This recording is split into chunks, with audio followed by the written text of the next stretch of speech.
Okay, members, thank you. We are back into live session and moving on to agenda item 6, which is a departmental briefing on the Sign Language Bill. Members, the briefing paper for this agenda item are page 18, and I now would like to welcome the following officials to the meeting. So we're joined by Iain Greenway, Sign Language Policy and Legislation Branch, Tommy McAuley, Sign Language Policy and Legislation Branch, and Gerard Flynn, Sign Language Policy and Legislation Branch. So, Iain, I think it's yourself who's going to maybe make a brief opening statement, and then we'll get to questions from members. Thank you, Iain. Go ahead. Thank you, Chair. Thank you, Committee. You've introduced ourselves, so I can skip my first paragraph there. And we are grateful for the opportunity to provide further briefing on the Sign Language Bill. The Department is aware the deaf community is waiting with great patience for the delivery of this legislation, which recognises both British Sign Language and Irish Sign Language as languages of Northern Ireland. It also places a duty on the Department to promote the further development of deaf culture and guarantees accessibility to the public information and services of the prescribed organisations. The committee had requested information and documents arising from its 25th of September meeting. The Department provided updates on the status of each request in our written briefing, and we are happy, of course, to provide further updates during the session this morning. I hope you found the Department's written material useful in your deliberations, and we are happy to clarify any of the information provided or any other issues the committee may wish to raise to examine under the bill. Within the written briefing, the Department has highlighted that alongside the bill itself, statutory guidance and regulations, along with the Sign Language Action Plans, nicely called SLAPs, which prescribed organisations will develop, will add detail on how those organisations will meet their statutory duties under the bill. In addition, the current refresh of the Sign Language Framework and Strategy will provide further detail on how we will develop the infrastructure of support and an outline in greater detail of how the policy intent of the bill will be realised over the lifespan of that framework. This will all build on the contents of the 2016 framework. We are cognizant of the fact that that 2016 framework was not approved during the suspension of the Assembly, but much has been delivered by the Department and others to contribute to or realise the 9 objectives of that draft. That work has helped to realise the statutory duties to greater accessibility as committed to now within the bill. For example, we frequently refer to access to services beginning with access to information. A key to this is an adequate supply of interpreters, which is an objective of the draft framework.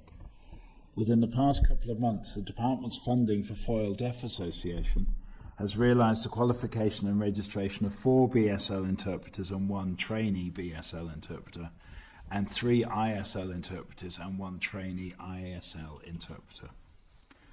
The Department's funding of Foyle Deaf Association premises in Derry, Londonderry, one of the 2 deaf hubs along with Belfast envisaged in Objective 4 of the framework, has allowed it to focus on its core mission as a deaf-led training centre and to develop the delivery of an interpreter training programme.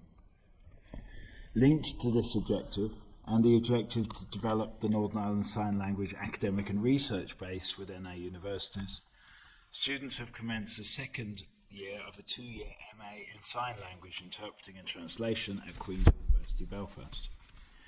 The unique student cohort blend of deaf and hearing, BSL and ISL, and existing registered interpreters will not only further increase interpreter capacity, but will also add to the development of our academic base. This in addition to a DFC-funded postdoctorate position and the co-funding from the Ulster Society for 3 PhDs. The Department currently invests up to £250,000 annually in its family signing programme, an objective of the draft framework. An independent review of this programme is currently being taken forward by Professor Byrne from Queen's University. We've rehearsed in previous briefings how the department and others swung into action during the early days of the COVID pandemic as well, to ensure briefing and engagement and accessibility to the deaf community for all of the public health messages. The best route for providing interpreting services fully to meet post-bill requirements are currently being assessed, building on all of that progress to date. The refreshed strategy will set out information on how the Act's requirements and duties will be realised, including the infrastructure support necessary to deliver on the intent of the legislation. Objectives in the framework will be framed as outcomes reflecting the greater certainty the legislation will bring. The department is currently taking forward a co-design exercise with representatives of the deaf community through the Sign Language Partnership Group. Executive departments are also represented on that group. This will identify priority areas to inform the final outcomes of the refreshed framework. To this end, an initial focus group has been held with the deaf community in Belfast, ahead of a series of events across Northern Ireland in the run-up to Christmas. To date, priority areas consideration as framework outcomes include those 2016 objectives I referred to earlier, and the following additional themes are emerging: support for deaf-blind people, support for deaf children in educational settings, support for children of deaf adults, coders, the development of a Belfast Deaf Hub, access to services, and the promotion of BSL, ISL and deaf culture. I appreciate the committee has much to consider, and I will therefore now draw my opening remarks to a conclusion to allow us to cover as much ground as the committee wishes to this morning. Thank you, Iain. That's very useful. A couple from myself first before I go to members then. So, in general terms, given the evidence and discussion that the committee have had, and I'm sure that you've been following, what potential amendments, if any, are the department at this stage considering? And we're thinking around at least one person or group appearing to the department to be acting on behalf of has come up extensively. The initial reporting period has come up, followed, so there's been interim reporting along with the 5-year report. So given the evidence you've seen through this committee, what potential amendments are you considering now? I'll start on this and then pass to Tommy, but the one person, yes, we are looking at what may be amended in that regard, always with an intention to consult widely. So what's the right wording in the bill, in the Act, is something we're engaging with Legislative Council on. I should preface this and keep prefacing this with, we need to go back to Minister, who will need to go to the Executive if they are to be executive amendments. We have also been looking at the children are persons under 19 years of age, and that's at the very end of Clause 2. There can be much debate backwards and forwards. There are different definitions of children with different disabilities, etc., etc. We are looking in a pragmatic sense to try and tie to a definition already in legislation rather than come up with something different there. So that again obviously is a reasonably technical amendment, if you like, to realise the intent. I know we have been looking at when the first review should be done and whether we keep a backstop date in legislation or prescribe a full stop date as well. And I think we found one very technical point in Clause 7 that may need some work, but it probably sits better in the clause by clause, line by line scrutiny. It is very detailed. Is there anything I have overlooked in that, Tommy? I think those major points have been covered. The clause 2 that Iain had referred to, the 19-year-old, we are aware of some of, as Iain had mentioned, our family sign language programme is currently undergoing a review from Professor Byrne in Queen's, so that whole programme will be reported on at that stage. But we're listening to our partners in the Sign Language Partnership Group who deliver that programme and who have referenced that their preference to raise the age from 19 to 21 to reflect the Northern Ireland children and young persons strategy for disabled children accessing services. Yeah, and also I would ask you to look at there are a lot of strategies and a lot of regulations around 25 children and care, looked after children, and that, and I think there's maybe merit in taking that. So I'll point you toward that direction. We are awaiting some input from the NDCS on that because they had flagged that up. So we have asked them to come back to us with a rationale for 21/25. Okay. Thank you. The last one for me for now, in any case, because I'm keen to get to members, is around Clause 4. You mentioned in the briefing that the Department of Education is considering the implications of the duties outlined in the draft bill on all schools, should they be included as prescribed bodies.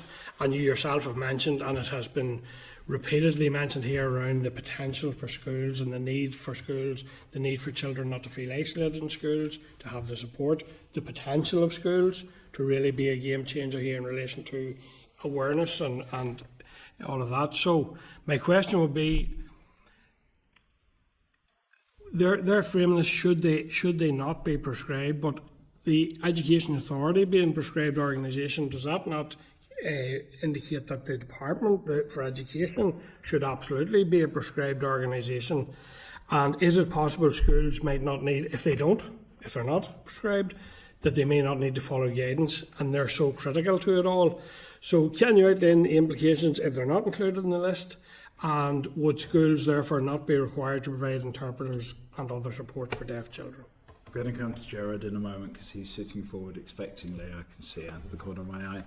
All Northern Ireland departments will be prescribed. That's on the face of the bill, so that will occur. The Education Authority, absolutely. I can't speak, but there is a process and negative resolution. But the Education Authority is a very significant public body delivering public services. I would be amazed if it were not to be prescribed. But Gerard, when we reach out further than that. Yes, all departments will be prescribed. The education authorities, Catholic maintained schools, we're looking to prescribe those as well. And it's difficult when we speak in relation to education, if I could frame it more on a DFC perspective and use Northern Ireland Libraries as an example. Well, Northern Ireland Libraries, through the guidance, will have to produce a SLAP, Sign Language Action Plan. That SLAP will be applicable in every single library in Northern Ireland. So the same analogy comes from your government body. So that is where we're coming from the DSV. So our perspective with every library will be caught because Northern Ireland Libraries are caught. So therefore, the responsibilities of Catholic maintained schools and Education Authority would be for the schools that fall under their remit. But as I say, I can't specifically speak from path education. The intention is to list all public bodies, and all public bodies would be all the arm's length bodies and local councils as well. We need to capture all the public bodies that are offering services to the deaf community out here, and that's the intention of this bill and this clause. Okay, thank you. I will go to Sean then.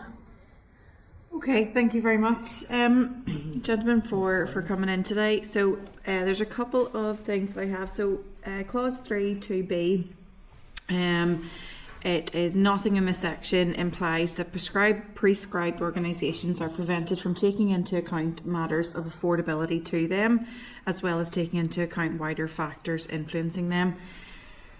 For me, as I read this puts affordability above inclusivity. And I'm just wondering, is there parameters that the department has already had in mind when this was included in the bill? Yes, and you're right, Sean, the 3.2 has, on the one hand, on the other hand, if you like, almost there is a commitment that access will be at no extra cost, and that is hard and fast at the end of 3.2a, and I think that's really, really important. So if there is a cost to this, and there will be a cost to this, that is covered by the public purse, wherever the mechanics of that work. But we have to recognise that money is tight. You hear it every week from officials, you hear it every week in the chamber. The more we sit down and say this has to be done, that has to be done, in practical terms that simply means something else in the department will not be done, because money will only go so far. So the more things we cover hard and fast without any caveats in any legislation means there is less money for other things that are not enshrined as a statutory duty. So what we are trying to do here is recognise there will be a tension here, let's be honest about it. There will be a tension. Some requests for access will be more expensive than others, will be more complex than others.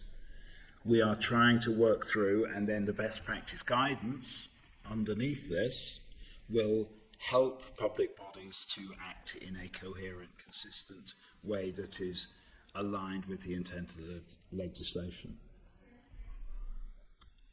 Anything you want to add to, Tommy? Yeah, I would say that, I mean, the headline part of Clause 3 is that information and services must be available to BSL ISL users without any additional cost. The Section 2B is a matter of balance. When bodies are determining the bounds of reasonable steps, matters of affordability and practicability can't be never issues. We have an issue with capacity of interpreters, which Iain has outlined in his opening remarks we're trying to address, and building the capacity of interpreters for practicable reasons. Someone could request an interpreter and there aren't enough to have it. At the moment, there's generally a lead-in time for even ourselves of 2 to 3 weeks to book an interpreter. So that's an example of a practical issue. The affordability issue can be very niche. We will provide statutory guidance, but if someone wants something that is deemed unreasonable or goes back too far for a translation, for example, then matters of affordability should be considered there. The priority has to be given to immediate interpretation. Do you understand why some people within the community would read that clause? Because that came out in, I think, every consultation that I had heard in terms of the people that attended. There is a friction there, and there will be a friction there in terms of, well, you can just underwrite all of this by saying the affordability deems it inapplicable. But there's the issue that all public bodies must be reasonable at all times, and the test of reasonableness is, are they meeting their obligations under this legislation? Are they complying with the statutory guidance? It most likely will say in 2025 you must provide an interpreter for key appointments. And the feedback we've been getting is that there's an understanding that things won't change overnight. There will be that issue of supply and demand with interpreters for appointments, meetings, translations in particular. Translations would be more costly than interpreters, and I think public bodies have to have some sort of recourse to assess them on balance. Is it a reasonable request? Even within the legislation, you have under definition of the deaf community, CODIS, children of deaf adults, who would have a good command of English. Is it reasonable and affordable to provide an interpreter upon request? It may not happen, but just trying to outline what if scenarios we have to future-proof. And will there be criteria in that statutory guidance in terms of what would be deemed appropriate? I think that's the point of this. Because all the legislation means is affordable, the guidance will set out how you approach this. So the guidance won't be starting off with it's unaffordable, don't do it. It'll be the opposite of that. So your last course of action would be fine, something unaffordable. What we're looking here in the guidance is getting access to services for deaf communities. So the best way we can achieve those access to services is what we're looking to achieve through the guidance. Now, because of practical elements and interpreters and other reasons, we may not always be able to achieve those ends. But the guidance starts off on the premise that we're looking to get access to service for the deaf community rather than the guidance looking for reasons not to prevent that access to service. The other one. Sorry, and just to add to that, Sean, if I may, that guidance is being co-designed. It's being developed in co-design.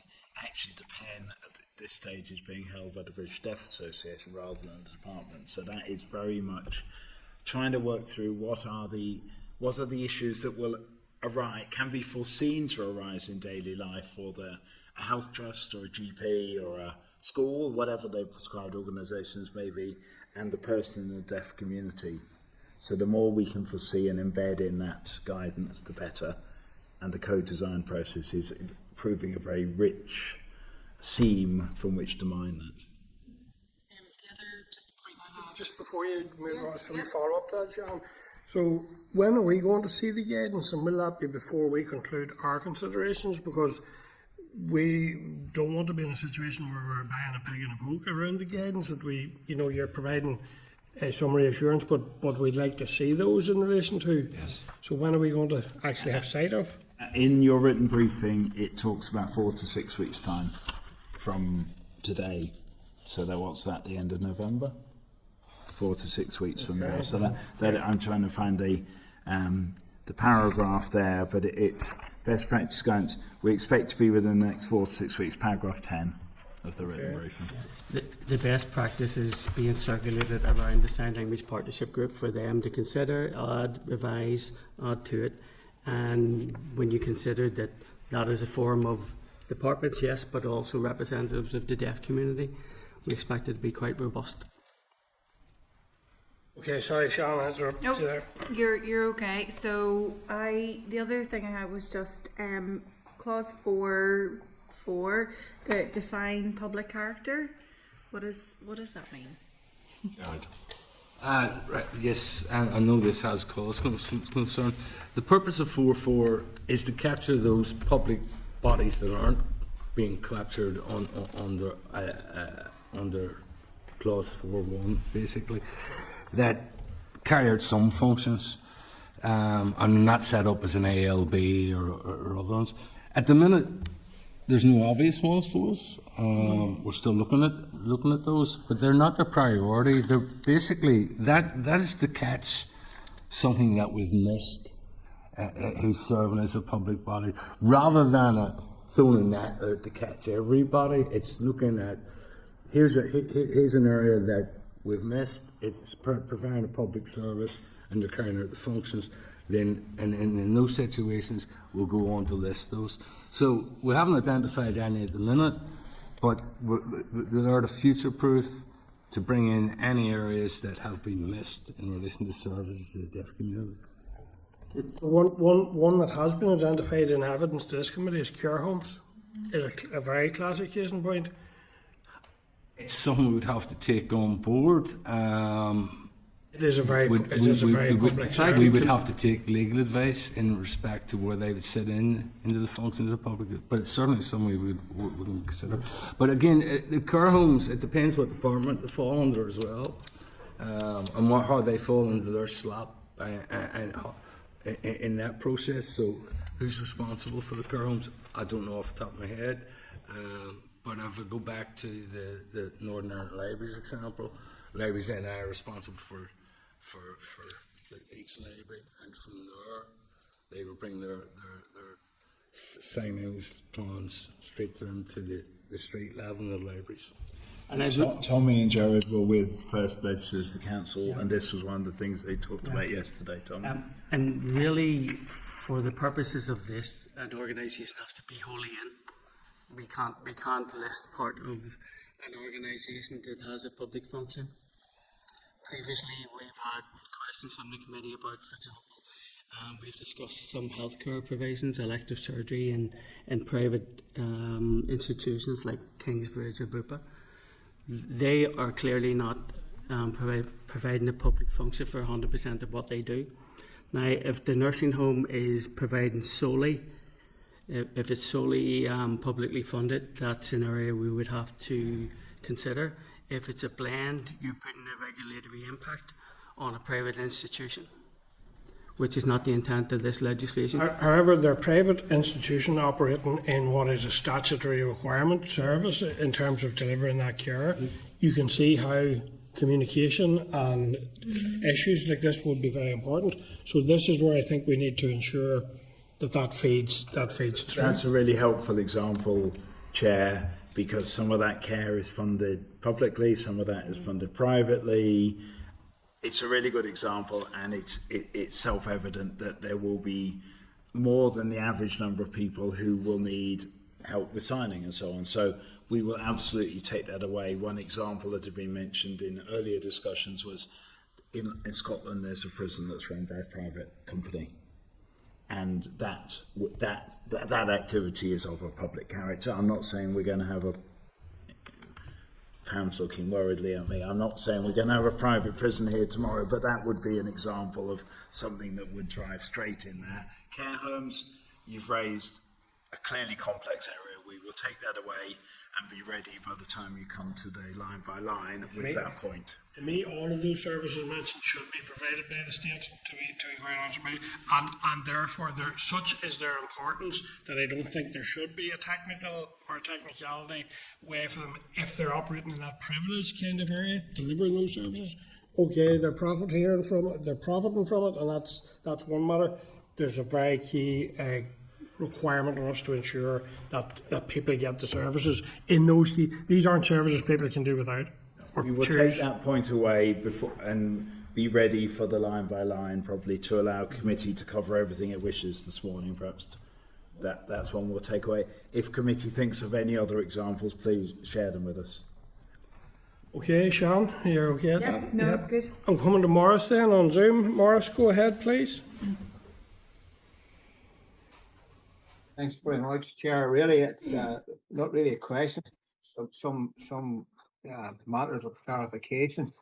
And it surrounds the lack of analysis for cost and a funding plan. I wonder if the department could bring back some sort of interim data or preliminary estimates. I'm also unclear about the list of public bodies for coverage. Could the department bring us back a draft list for review? And the absence of teacher accreditations a worry.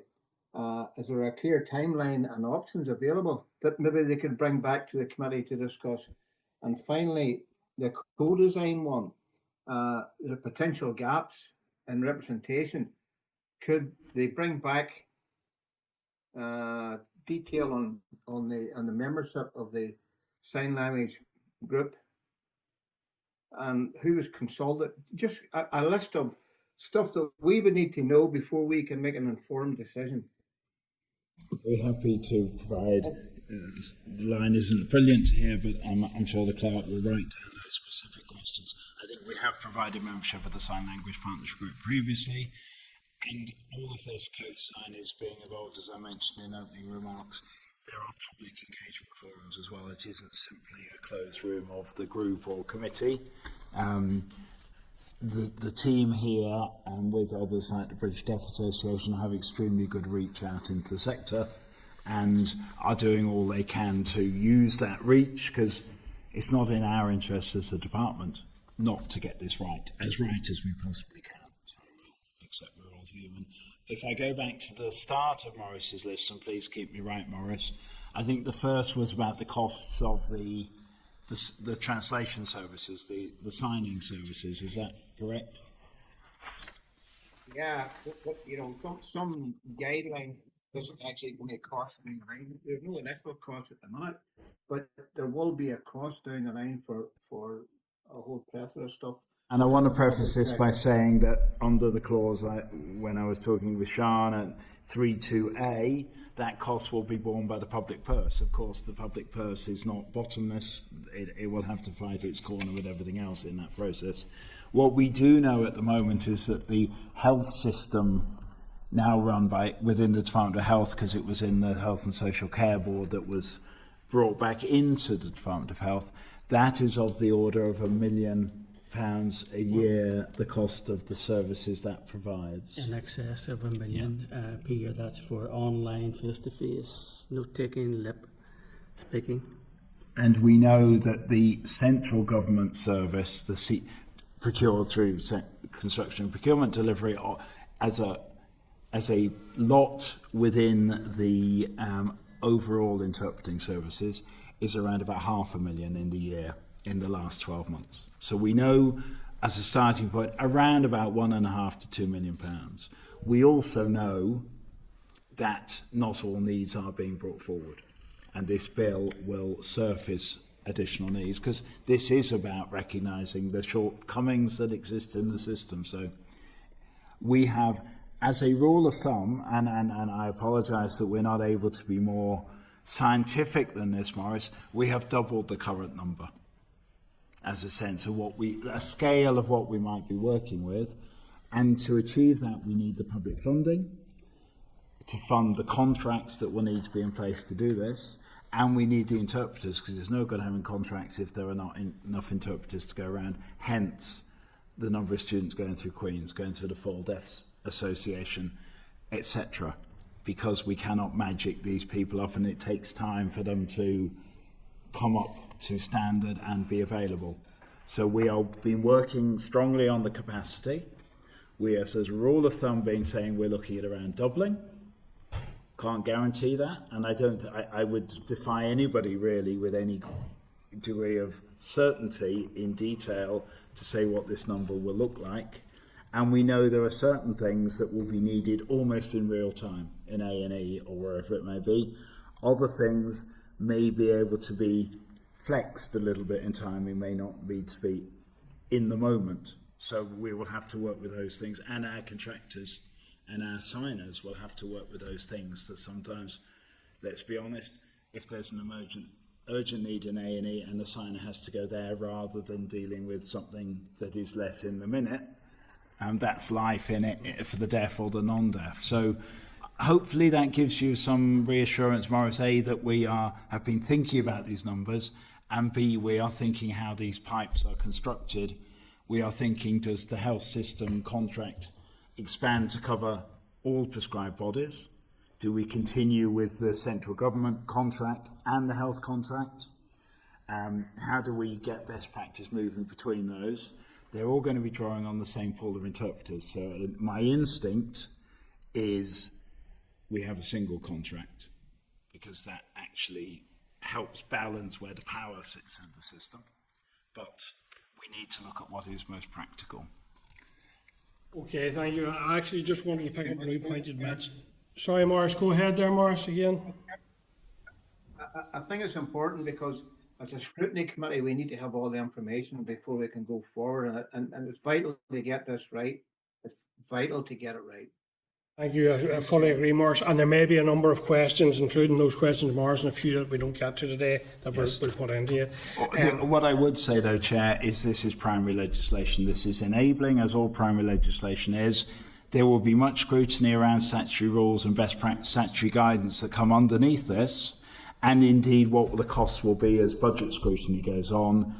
To think that everything is going to be dealt with in detail and in a spreadsheet at the primary legislation stage is not how the structure of the two-tier legislation. We all know how the structure works here. I think we're all aware of that. Yeah. But anyway, our duty is to make it as good as possible at this stage. That's our duty as a committee, so that's what we're trying to do. Maurice did have some other sort of main strands. I don't know. Yeah, Maurice asked about the timeline for accreditation, which is clause 10. Yeah.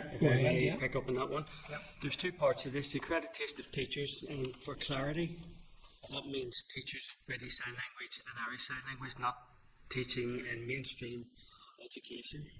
And the accreditation of interpreters. The accreditation of interpreters be pretty straightforward. We're not seeking to collect fees to set up a new body. In all probability, the regulations will say that you must be a member of one of the following registration bodies, like the NRCPD, the Scottish listing, the Irish Sign Language Service, to work in a public forum, and that's to safeguard the quality of interpreters and to ensure continuous professional development, etc. The teachers/tutors is a more complicated issue. There is no equivalent body currently for teachers. We have been speaking with, we provided a grant for local tutors to set up their own charity with the view to considering if they can deliver something similar to NRCPD. So with regards to interpreters, that should be turned around pretty quickly. With regards to teachers, we just can't say at the moment until there's an equivalent body, but there is no intent on the department to collect fees.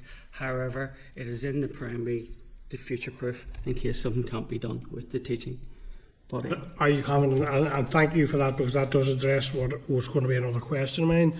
Tommy, are you content that those bodies will all cover well enough any potential dialect issues which have been raised with us? Yeah, I mean, currently the health and social care contract, taking it way back to COVID, one of the issues was the deaf community launched a campaign, they wanted local interpreters. We worked with the health board, set up the first contract. It wasn't widely well received by interpreters, so we moved to another provider. And they set up a hunt group, if we can call it that, of Northern Ireland BSL, ISL interpreters to meet that need. The cohort of interpreters working in Northern Ireland currently, face-to-face, etc., the likes of Christina, Amanda, will either be based in Northern Ireland or, and generally speaking, for ISL up until now, we've relied on interpreters coming up from the south. So that's why we've invested in capacity building, which means that for the first time we have more, probably the biggest cohort of Northern Ireland-based ISL interpreters. So all of these interpreters would have been taught within the Northern Ireland framework, and therefore Northern Ireland dialects would be embedded in that. Their language models as part of their training programme would be the Northern Ireland deaf community. But even for those interpreters, and most of our interpreters now would have either had to travel to GB or to the south for ISL, there is a tolerance threshold for influence from dialects that's built into that. So the only occasions really you would get BSL interpreters coming to Northern Ireland, I would suggest, would be for conferences where capacity is an issue, or international conferences. Thank you. And just before we go to Pam, I want to pick up on one of the issues mentioned earlier around people who have reasonably good English. Just to say, and I know we won't get to a perfect situation immediately, but just to say the point has been made strongly in committee that often that is a second language, albeit how good it might be, it's a second language and people want to communicate with, like all of us do, in our first language. So I just want to make that.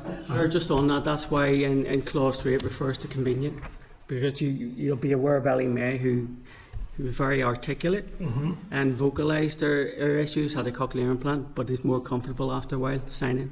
And we have many deaf people in Northern Ireland who are like that. Without an interpreter, they can communicate with us orally, but they would prefer to sign. I think that's important if we get to that stage. Thanks. Pam, go ahead. Thank you, Chair. Thank you very much for your attendance here at committee today. It's a fascinating topic, and I'm just so glad to see this piece of work being done. It's so long overdue, and such a great need out there. It's not a specific question to the bill, or it may be. I'm not fully over the detail yet, not completely up to speed yet on it, but I'm just wondering what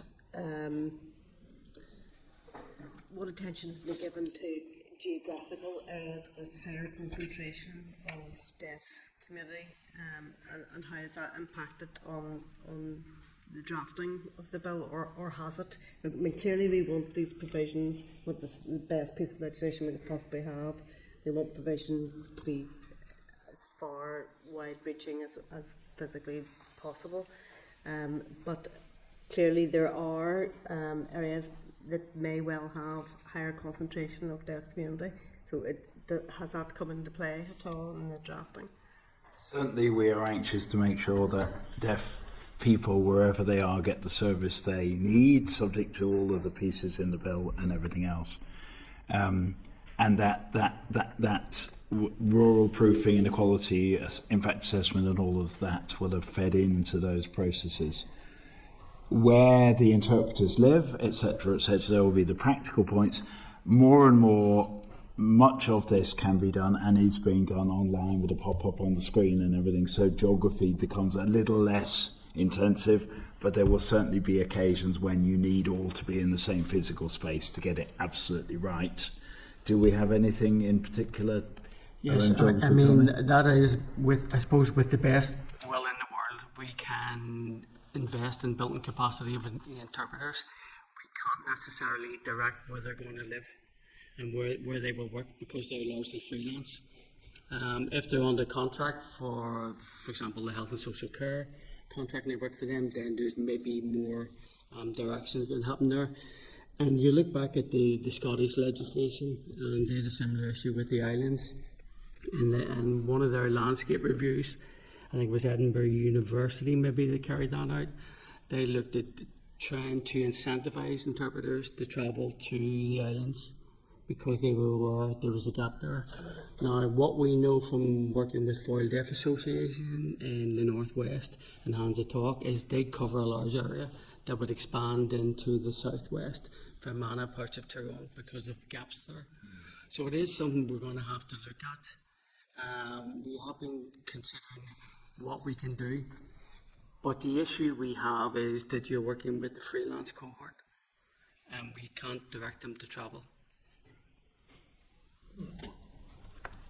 And I suspect, the solution is just to have as many as possible interpreters in this process, because clearly there's huge burnout. It's very labour intensive. We have anyway. 9 come on top that Iain had referred to from Foil Deaf Association. There are 12 or 13 unregistered students, deaf, hearing, BSL, ISL, going through the MA at Queen's, who hopefully, should things go well with their studies, be registered at the end of that, and then we go again. But the department is, even though it's a cross-cutting issue, the department is taking the lead on trying to develop our capacity of interpreters. And in terms of accreditation, I know anecdotally there have been issues in the past. People have gone and done courses and moved through the ranks and progressed, but there's been an issue around having somebody qualified to actually give them that accreditation. You know, a lack of is it accreditors, for want of a better word, to actually give them that qualification which they have already earned. I think that was an issue coming from maybe that it had to come from England or something. Yeah, currently there is one accrediting body signature. There was a deaf body set up, IBSL, is maybe what you're referring to. It get into financial difficulties and folded. Those students who had gone through IBSL didn't get their certificates. Maybe that's what you're referring to. And Signature, then they had to re-engage with Signature. There is also an issue for our ISL students at Foil Deaf Association, in that NRCPD, which is a UK registration body, did not recognise or did not register ISL interpreters. They made the point, and it's a fair point, they're fees subscription-based body, and they couldn't justify to interpreters in Durham, Surrey, Kent, whatever, that the additional cost for a handful, as they would say it, of ISL interpreters.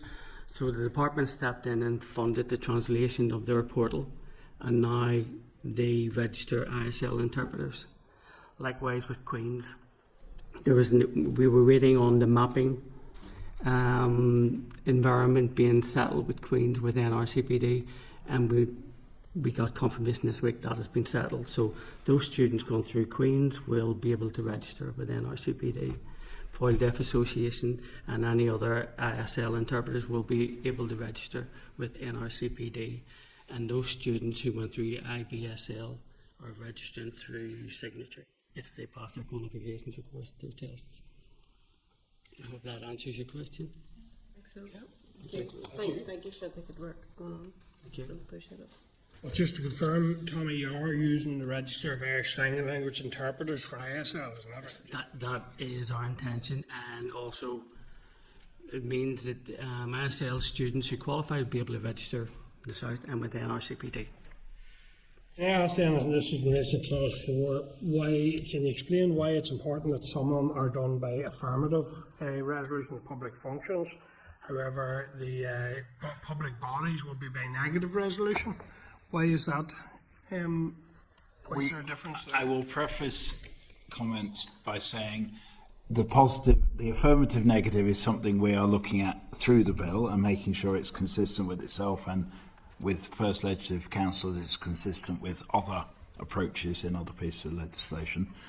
We feel the list of public bodies, as we've discussed, with the exception question mark of the schools piece, is going to be a pretty standard list of public bodies, of departments and their arm's length bodies.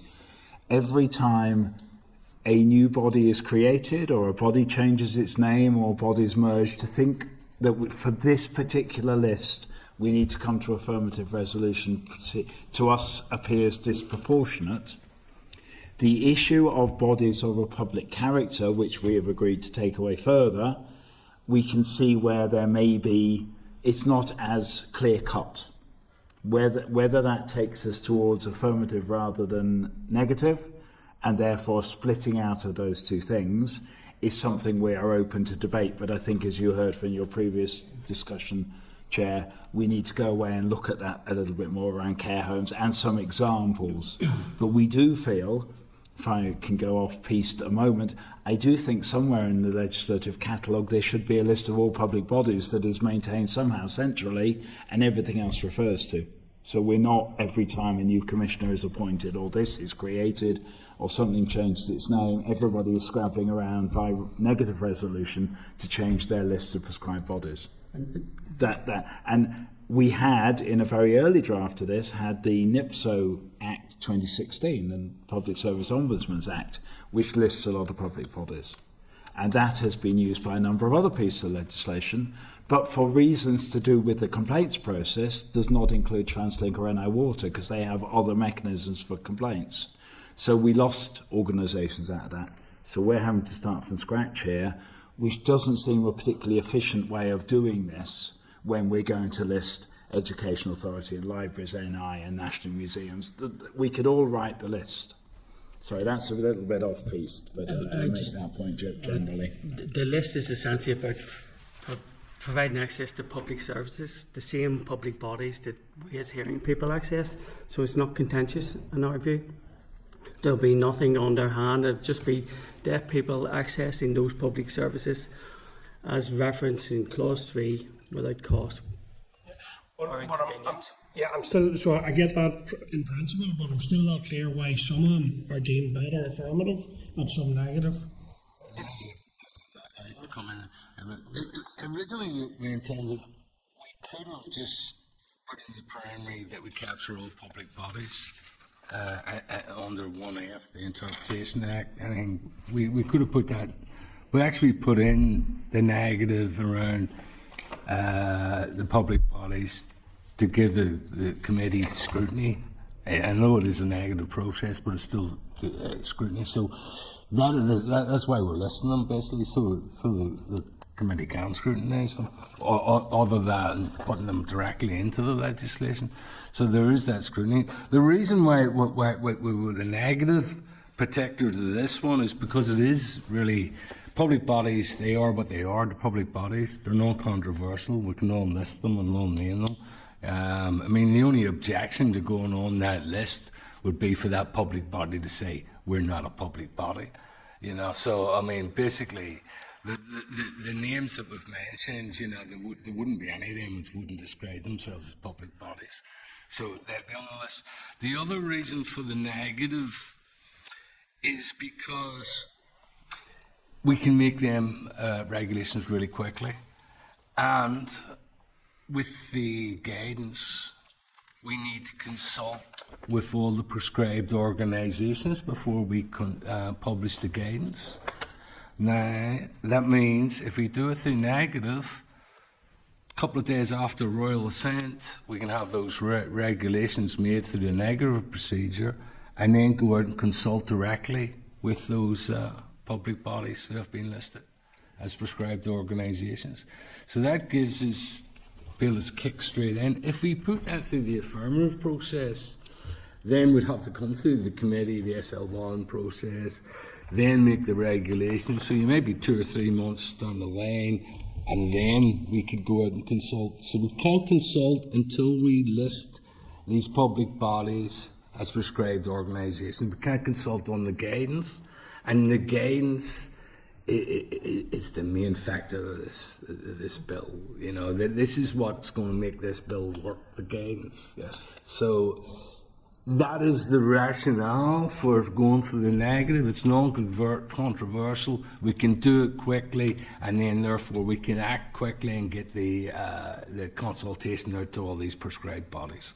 Okay, so I get you're saying sort of flexibility and speed. However, on the counter, that committee is interested in all scrutiny. So we'll think about that. We'll think about that. You've set out the reasons. We'll give it some thought. I would also add, Chair, that at the moment in clause 10 around accreditation, it's listed as negative. Again, advice from Legislative Council. There is the potential of fees in there. It doesn't say there will be fees. The norm when anything that could have fees attached is it's affirmative. So we are going back through with a fine-tooth comb all of those negative and affirmative and just check they sit with precedent and protocol, if you like. Yeah, I just wanted to quickly go back. You'd mentioned, and I thought we had dealt with sort of fairly comprehensively around the schools piece at the start, Department for Education. You mentioned there again, Ian, about the public bodies, with the exception of the schools piece. I hope that there will be no countenancing of just because the Department of Education are considering whether they should or not.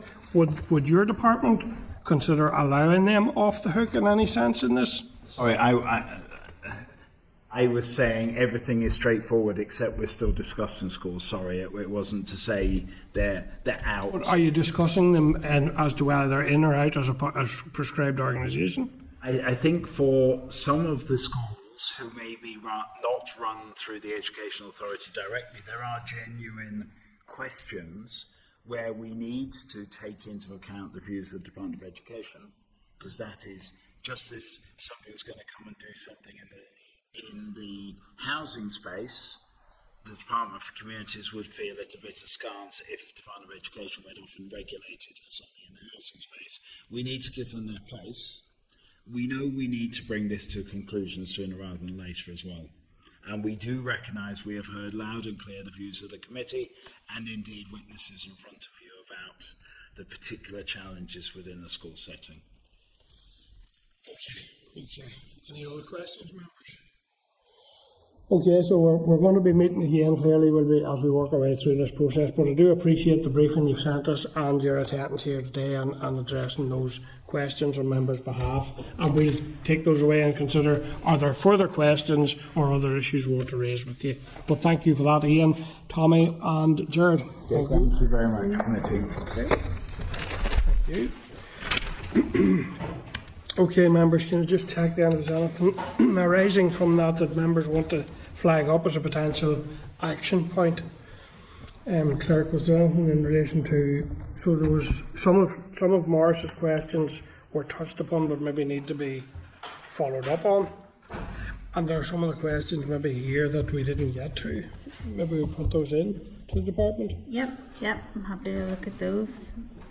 So there's a couple of other points, members, then that I wanted to flag with you. Yeah. So in terms of follow-up, as a follow-up action based on feedback that I got from last week's event with young people, and we did hear it in the Shannon chamber as well in relation to this particular issue, but I propose we write to the Assembly Commission seeking confirmation on the preparedness of Parliament buildings here to assist guests and visitors with hearing loss to evacuate in an emergency.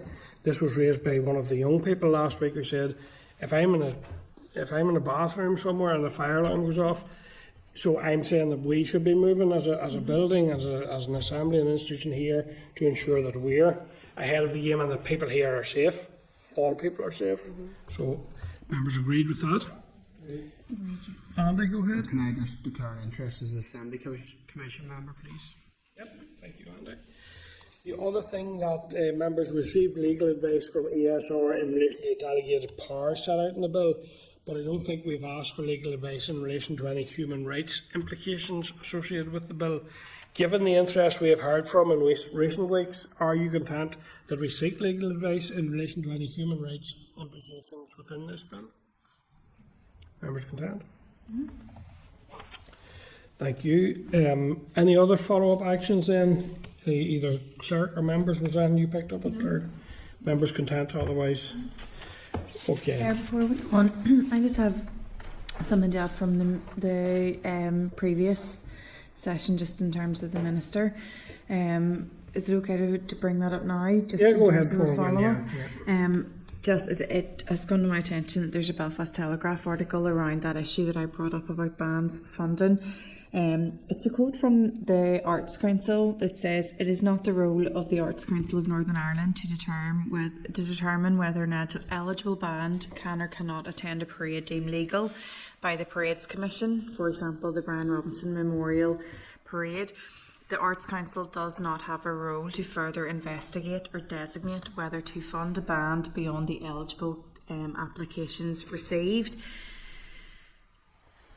That to me flies a little bit in the face of what the minister had said, in that I set out my policy, it's absolutely up to the Arts Council. They're seemingly saying whether a band participates in parades is deemed offensive by some and not offensive to others. There doesn't seem to be any clarity there at all. And I think later on down they talk about referring it to the Office of Identity and Cultural Expression, the newly formed NI executive body.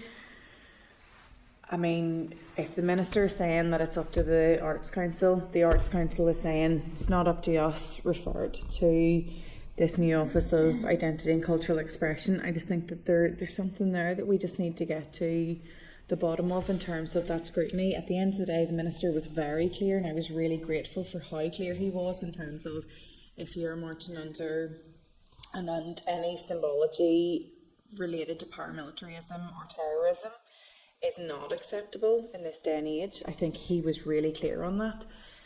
It doesn't sound to me as if the Arts Council have any criteria or policy to be able to follow through what the minister has said.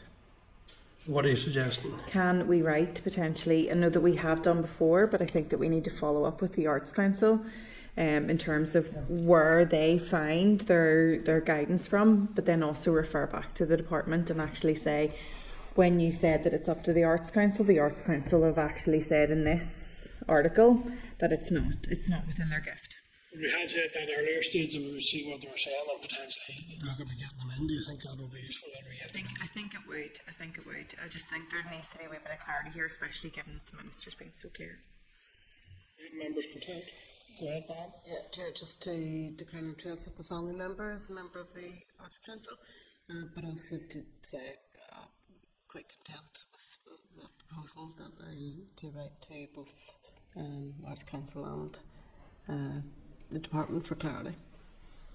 Are you going to say something? No, I just agree with Sharon. Okay, members agree. Thank you. Okay. Thank you for that. Okay.